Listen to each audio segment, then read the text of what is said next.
Welcome to our channel. In this video, we'll guide you step by step on what to do if you can't log in to your Shopify admin panel.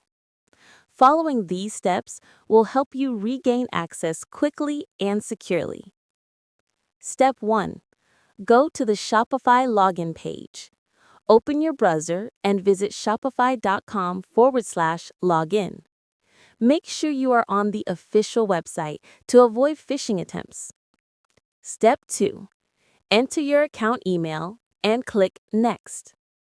Step 3. Reset your password if needed. If you forgot your password or it's not working, click Forgot Password and follow the instructions in the email Shopify sends you. Step 4.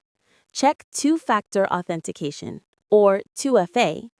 If you have 2FA enabled, enter the code from your Authenticator app or SMS to complete the login process. Step 5. Clear browser cache or try another device. Sometimes login issues are caused by cache data or browser problems.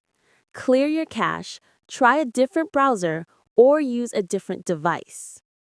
Step 6. Contact Shopify support. If you still cannot log in, go to the Shopify Help Center and submit a support request. Include your account details and any relevant screenshots to speed up the resolution. For more helpful e-commerce tips, don't forget to like this video and subscribe to our channel.